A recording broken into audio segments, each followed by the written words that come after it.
Noir. Peu importe où vous posez les yeux, aucune lumière ne parvient jusqu'à vos rétines.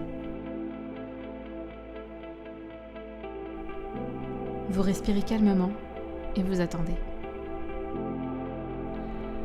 Vous vous enfoncez, encore et toujours dans cette mare d'encre. Alors qu'un sentiment de calme vous envahit, un éclair blanc fend la nuit. Il réveille des couleurs sur son passage, et votre environnement se dessine. Du bleu et du violet habillent l'eau, tandis que des étoiles de même teinte fleurissent dans le ciel. Vos pieds reposent sur des rochers, détourant cet étrange océan. Au milieu de celui-ci, la créature blanche vous appelle. Comme pour lever votre hésitation, un grand soleil blanc se dévoile derrière elle. N'aie pas peur, viens jusqu'à moi. Nous avons tellement de choses à découvrir ensemble. Vous avancez jusqu'à l'animal, vos plantes de pied effleurant la surface de l'eau sans vous y enfoncer. Votre voyage commence. Bonjour à toutes et à tous. Vous êtes bien sur les monts de Toulahad et aujourd'hui, nouveau timelapse. Je vais faire comme lors de la dernière vidéo, je vais vous expliquer un peu plus en détail mon processus de création. Comme vous l'avez peut-être deviné, l'idée vient d'un extrait de séance de méditation que je vous ai décrite en début de vidéo. En fait, avant cette méditation-là, j'avais plein d'idées et je savais pas sur quoi partir. Et finalement, comme je vous l'ai expliqué la dernière fois, je suis revenue de la méditation avec des images complètement différentes de ce que j'avais en tête avant. Mais bon, c'est dans ces moments-là qu'on se dit « Ok, cerveau, tu l'as décidé, on va partir là-dessus ». Alors bien sûr, je visualise pas que ça pendant les séances. Mais quand je vois une scène qui est très graphique ou qui me plaît beaucoup, je reste un peu plus dans cet endroit et j'essaye d'approfondir la visualisation. Surtout les formes et les couleurs. Puis, je mémorise au maximum. C'est un peu comme dans les rêves, vous savez, il y a tellement d'informations et vous êtes tellement dans un état second qu'il vous faut un certain effort pour se souvenir de tout ça. Bon, là, on a notre idée, notre gemme à l'état brut. Elle est déjà belle en soi, mais on va la polir un peu plus. Ce que j'aime beaucoup faire aussi à ce stade-là, c'est de reprendre des éléments de l'image et d'essayer de se remémorer de leur provenance. Je sais par exemple qu'une grosse partie vient du clip Starlight Brigade, que mon frère m'a fait découvrir il y a 2 semaines, et surtout de cette image-là, publiée sur le Twitter de Michael Duig, qui a participé à la réalisation du clip. Vous voyez bien qu'on a l'eau, on a les couleurs, on a les rochers, les étoiles dans l'eau, etc. Ce qui est intéressant, c'est que c'est là en fait que vous vous rendez compte que vous n'inventez rien. Votre inconscient s'est servi d'une banque d'images que vous vous êtes constituée tout au long de votre vie. Et il réarrange tout, et tadam! D'où l'intérêt de flâner sur des pages d'autres artistes qui vous inspirent, de photos de paysages, même de jeux vidéo contemplatifs. Par exemple Journey et Abzu pour les plus connus. Bref, d'être curieux en somme. Après, le petit bonus, c'est de se demander pourquoi vous vous sentez bien dans ce lieu-là. Est-ce qu'il vous inspire quelque chose de particulier, une émotion, et pourquoi? Et ensuite, vous pourrez l'implémenter dans vos œuvres. Après ça, vient le travail sur la composition, les essais de couleurs, les essais de format. Ça peut être plus ou moins long.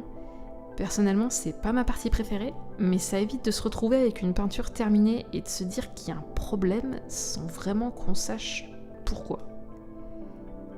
Il va aussi y avoir tous les tests de matériel à ce stade-là.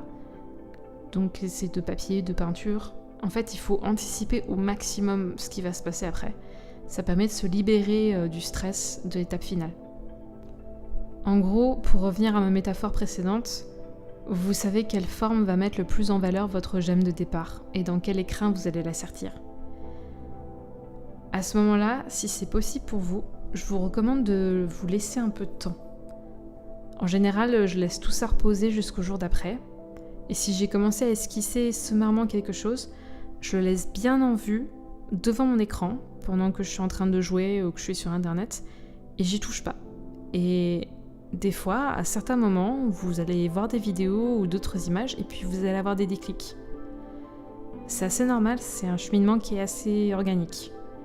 Et le lendemain, après une bonne nuit revigorante, vous aurez un œil nouveau sur le travail de la veille. Et là, vous pourrez apporter vos dernières modifications si besoin. Ici, par exemple, j'ai choisi une autre composition, plus allongée en hauteur, pour faire figurer le chemin à parcourir pour rejoindre l'animal. L'emplacement d'ailleurs du loup me gênait car il se fondait dans le soleil. Et du coup je l'ai un peu baissé pour qu'il puisse se détacher de l'eau. La gouache était aussi pas assez opaque à mon goût, donc du coup je me suis dit que j'allais devoir la remplacer à certains endroits par de l'encre blanche. Enfin, la dernière étape, la peinture en elle-même. Ok, alors là les gars, ça rigole plus.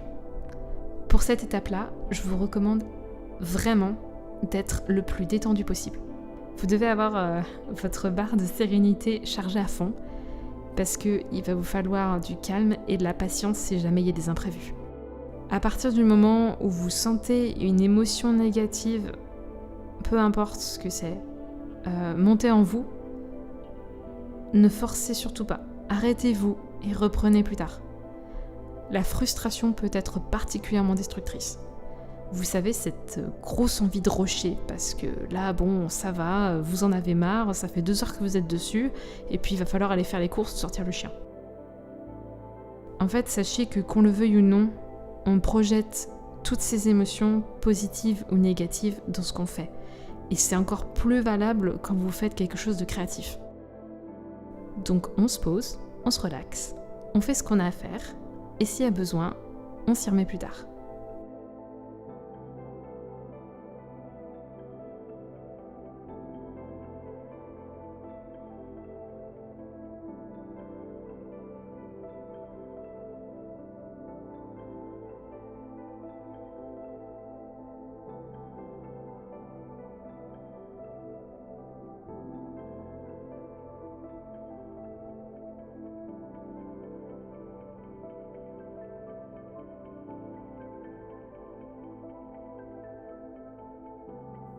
J'espère que cette vidéo vous a plu et je vous souhaite une bonne journée à toutes et à tous.